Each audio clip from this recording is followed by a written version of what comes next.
What's happening, Jets fans? This is GreenBean hanging out outside today in the lovely Central Virginia fall. It's feeling a tick closer to summer than it is fall right now, but I'll take it. A clear sky with little white fluffy clouds. You can't complain about that. But I wanted to check in on an interesting little development that took place with the New York Jets. Now, we all know about the post-game presser from Greg Van Roten, where he was asked a question, what do you think Zach Wilson can do to end the problems and everything?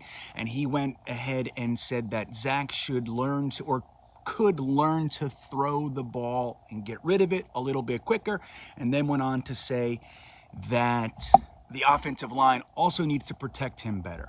So that created quite an outpouring of frustration for the guy who, in many respects, is the worst offensive lineman that we have right now.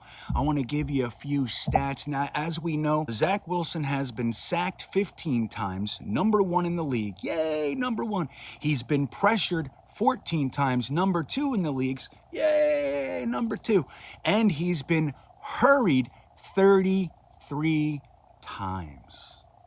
In just 3 games. That's like Tom Brady's entire season. And then some, right? So it just so happens that Greg Van Roten is responsible for 15 of those pressures and 2 of those sacks, all by himself.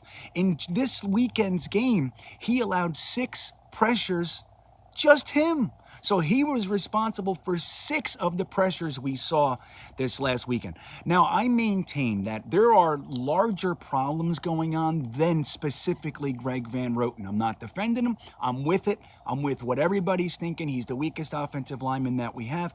But I'm also seeing a lot of schematic issues on the offensive line. And I think that if we could get that tight, we would see everybody, their play would improve, and that would include Greg Van Roten as well.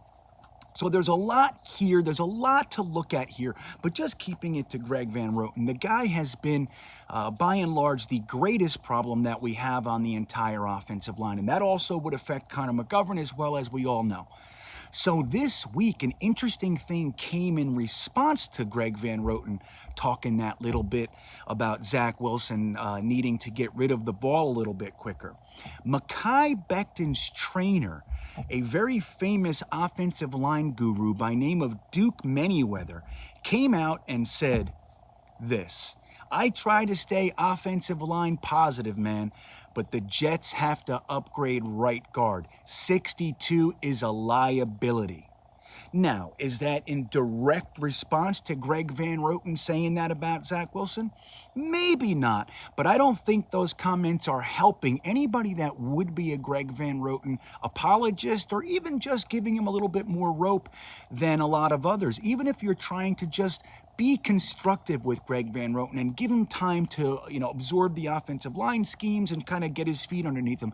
Even with all that considered, those comments don't help your case. And when a guy like Duke Manyweather comes out and goes, hey man, that guy's an issue, then let me tell you something. That guy's an issue. Duke Manyweather has trained some of the best offensive linemen in the NFL, going back to Jonathan Ogden and so many other names, Teron Armstead, and on and on and on. He is actually currently Mekhi Bectons' offensive lineman trainer in the offseason. So when he's looking at a guy on the offensive line, he knows what he's looking at. He's definitely including all the schematic issues and the missed assignments and all that sort of stuff that I'm seeing on the offensive line.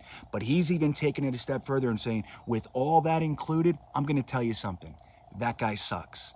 So this is not looking good. Now, obviously, one of the reasons that Greg Van Roten is still in the lineup is because the whole offensive line hasn't gelled yet. So they're going to give this starting 5 some time to kind of become a unit. They're going to give that, and consistency is a number one way that can take place. So you don't want to start moving parts around and all that. We already had the issue with Mekhi Becton being injured and George Fant having to go from the right side to the left side and then putting Morgan Moses in there. So we've already had more than enough shuffling around for the first 3 games. But the other thing is that Dan Feeney is the first off the bench offensive line replacement, and he's not exactly somebody that you're anxious to get on the field. Hey, Come. I want you to be quiet. Quiet. Quiet. Good boy, lay down. So Dan Feeney is not somebody that you're anxious to get off the line, but here's another little thing that I think is interesting. There's a guy by name of Isaiah Williams, and he's been in the league since I think it's 2016 as an undrafted free agent. He's bounced around a little bit, but he has looked good at times. What I think might be happening is once they're going to try to keep this line together, they're going to try to give them benefit of the doubt.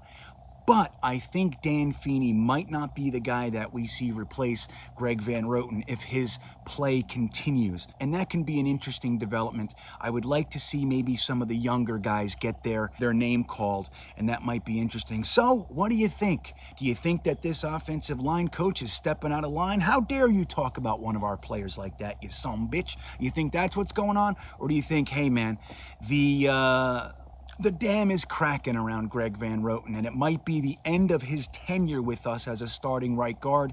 Obviously, the Cam Clark injury set us back a little bit, but Greg Van Roten has not looked good, and now people from the outskirts are starting to chime in and let everybody know their thoughts on it. So what are your thoughts? Let me know in the comments.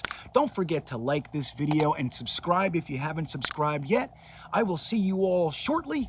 Have a great day.